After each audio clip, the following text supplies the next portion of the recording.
You know, it's interesting because while you're writing this story as a guideline for your kids, you also have to be exploring your own feelings, your weaknesses, your strengths. What did you learn while writing the book? What was great about it was that, we all have notions of what's right and wrong and what we hold dear.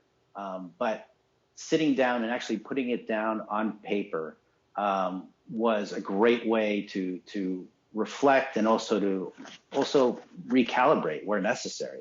And as a result, it had a very pleasant, self-fulfilling prophecy effect, because I would write these lessons down, and then I would practice them as my kids were growing up, and I would tell them these lessons as I was writing them down.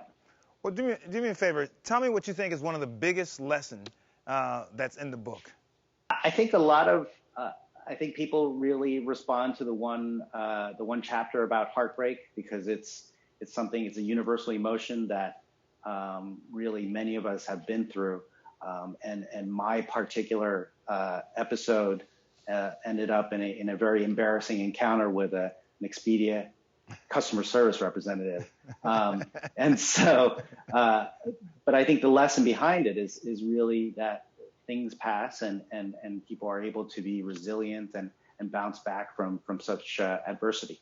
Now, have your daughters read the book yet? So the irony is that because I wrote this in my voice, and I've been a New York lawyer for way too long, and been in New York City for way too long, some of the language is a bit salty, and some of the experiences I write in there are a bit not kid appropriate, but so the irony is that they have the two people who probably cannot read this book at this moment, but they've been begging me to read it, and I've let them do it, and I figure I might as well let them read it while they still find me interesting and not lame. Sure, because when they get older, they're not going to find you very interesting. We're in the time of COVID, of course.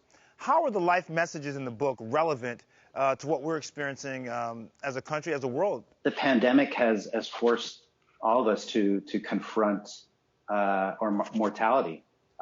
We should be recognizing that life is precious and shouldn't be taken for granted. And hopefully this is translating to us being more mindful about our experiences and extracting joy from even mundane tasks, and to have a mission. And I think related to that, I think people should be thinking about their legacy, and what they are teaching their kids. What are we telling them about social injustice, racial equality, and even more fundamental things like kindness and integrity and humility? Hopefully we're moving more towards a society where we're trying to focus on things that have permanence and do good for others. Mark, I love that message because, in times of chaos and uncertainty, people tend to unify and tend to need each other, and tend to realize that things you thought were important really aren't that important in the grand scheme of life. And so I think these messages are so great. Tell me, what's next for you?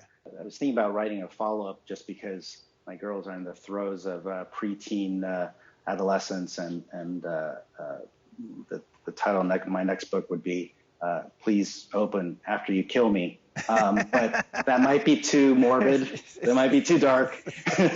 But this book is it's actually the first book of a publishing line called Dear Kids Books. And what we do is we pair up parents with writers and editors, because obviously different parents are going to have different pieces of advice. They have different stories that they want to tell. And what we do is we take these stories and help them create their own personalized books for their loved ones.